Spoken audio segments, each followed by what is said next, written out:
अस्सलाम वालेकुम।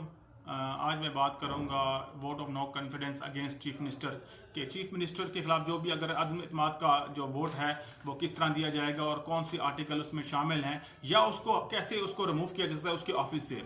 पहले मैं यहाँ बता चलूँ, आर्टिकल 53 का मैं हवाले देता हूँ।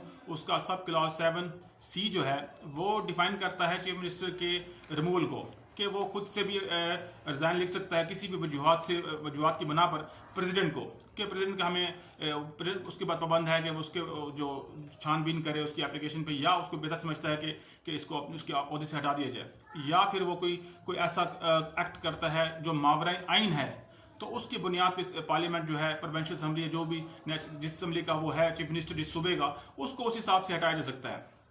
अब आर्टिकल 105 का हवाला देता हूँ, जहाँ पाकिस्तान में एक तो जो है गवर्नर जो है वो नॉन पॉलिटिकल पोस्ट है, उसका यानी कि सियासत से कोई लेना देना नहीं है, लेकिन एडमिनिस्ट्रेटिव पोस्ट रखी गई है कि तमाम जो इकदाम हैं वो गवर्नर के नाम से किए जाते हैं। अब 105 में जो गवर्नर के पाबंद है चीफ मिनिस्टर की हदायत पर अमल करने का।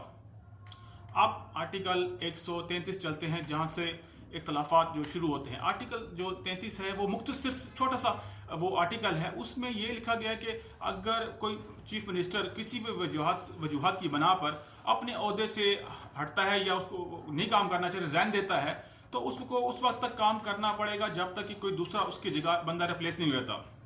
तो एक चीज़। अब आर्टिकल, हाँ, इस आर्टिकल में एक तो अक्सर लोग कहते हैं कि जी गवर्नर साहब कह सकते हैं, कह सकने का लफ्ज़ पूरे कॉन्स्टिट्यूशन में कहीं नहीं लिखा गया। बरकैब ये उसकी स्वाबदीदी अख्तियारात पे हैं। बरकैब अब चलते हैं आर्टिकल 134, जहां डिफाइन किया गया vote of no confidence against chief minister.